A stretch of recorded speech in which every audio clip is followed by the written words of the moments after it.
What's up everyone, it's Adam from Life of Adam. Came back with a brand new lifeguarding video. And today's video, I'm gonna give you guys a lifeguard rescue scenario with a pool and 3 lifeguards, and it's gonna be up to you to deduce what you should do, what the steps are, and how to make the save. And this is for current lifeguards, this is for new lifeguards, this is for people who are taking the course. This will be a great resource, and I may make this into a series, so let's dive right into it. Now, the thing about becoming a lifeguard is that, yes, you learn all these things, but it's not gonna be broken down into a visual like this. It's more so you just working as a lifeguard, you being at a certain station, and then you following the rules of the course and the textbook. So now here's the scenario. You are working at a pool on a summer afternoon. There's 3 lifeguards on duty, lifeguard 1, 2, and 3, and you're guarding a pool that goes from 3 feet to 10 feet. And the entrance, which will be important later, is right here. So lifeguard 1's the first station, 2, and 3.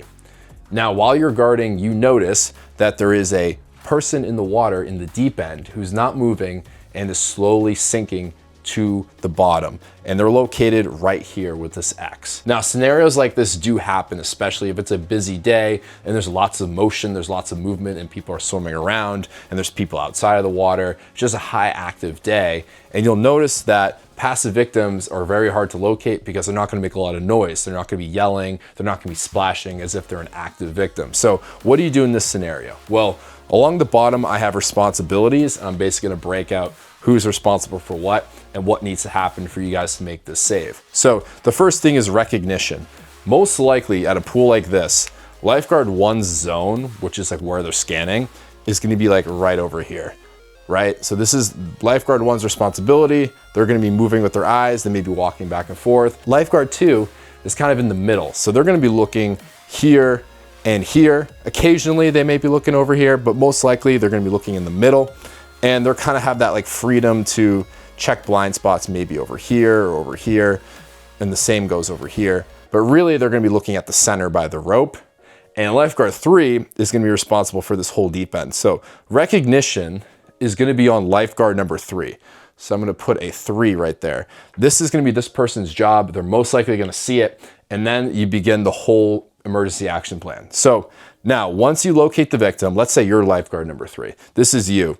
What is the next thing? Well, you have to activate the EAP. You have to activate the emergency and let everyone else know that there's an emergency. So it could be 1 whistle blow, it could be 3 quick ones. It comes down to your facility. The places that I've worked, it's been 3 whistle blows. Basically, you are activating it as lifeguard number 3, and that will get the attention of everyone in the water and also your coworkers. So once you activate it, the next step is gonna be the entry and the rescue. And that's still gonna be lifeguard number 3. This is still this person's responsibility. They've located it, they activated the emergency, and they're gonna go in and make the save. Now, these are lifeguard stands. So let's say you're high up, so you're not sitting in like a little plastic chair, you're actually up on a wooden stand or a metal stand. What you're gonna wanna do as this lifeguard is you're gonna wanna do a compact jump because you're jumping from a high level.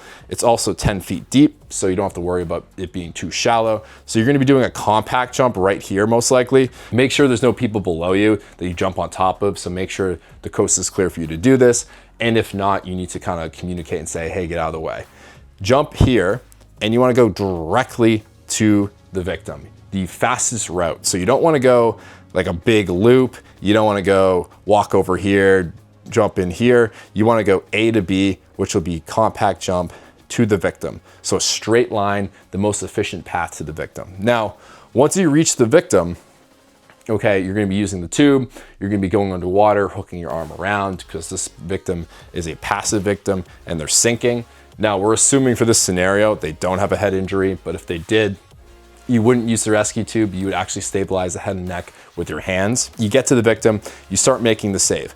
Now, as you're making the rescue, what goes on with these 2 lifeguards? Well, the first thing that needs to happen is there needs to be some sort of backup coverage. Since you are making a rescue, who's watching all the other kids that are swimming? That needs to be lifeguard number 2. So what will happen is both of these lifeguards will stand up, and most likely lifeguard number 2, since they're close within range, they're gonna be taking over this zone and making sure that everyone's being evacuated from the pool. So the backup coverage is gonna be kind of both lifeguards, but for this example, I'm gonna do 2 because this is the closest lifeguard to the emergency. Now, as lifeguard number 2 is serving as the backup, lifeguard number 1 since they're near the entrance, they're orchestrating everyone to leave the pool and exit the pool deck. So that's gonna be their primary responsibility from the jump, is gonna be making sure everyone leaves the pool, gets out of the water, but also it's going to be getting 911 called. So clearing the pool and 911 is gonna be lifeguard number 1, which is really like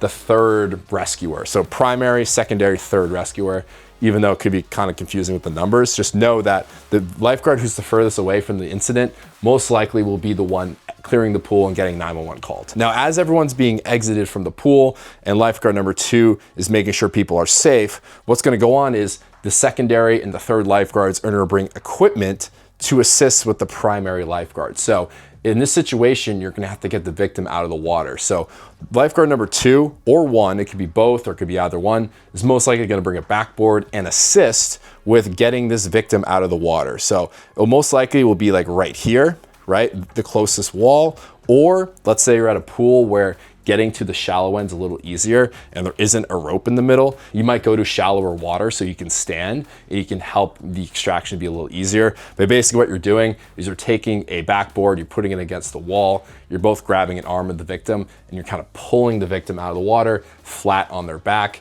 so that you can begin to assess, check for breathing, do CPR. Basically, it's a quick way to get them out of the water if you know there isn't a head and neck injury, which we do in this scenario. So the extraction, the equipment is gonna be a combination of lifeguards 1 and 2, but I'm gonna assume that helping with the backboarding is gonna be 2, and later equipment is gonna be lifeguard number 1, like first aid, the AED, towels to clean off the chest, stuff like that. Now, the beauty about this scenario is that if everyone does their job like this, you're gonna be carrying to the victim quickly, everyone's gonna be out of the way, and EMS is gonna be on their way. So really, you're gonna be serving as the bridge to provide the best care as possible while they're on their way and getting ready to take over. So care is gonna be everyone. It's gonna be lifeguards 1, 2, and 3, but it's gonna primarily be on the shoulders of lifeguard number 3. So I'm gonna put down here 3, 2, 1.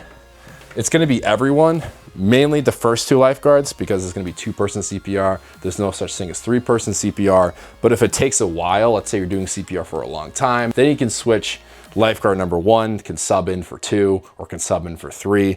So that's kind of how the teamwork works when you're handling an emergency as a lifeguard in a scenario like this. Now, I hope this makes sense to you guys. This is your typical passive victim rescue in deep water, step-by-step what to do with 3 lifeguards on duty. Like and subscribe, and I'll see you all in the next video. Thank you so much. Peace out.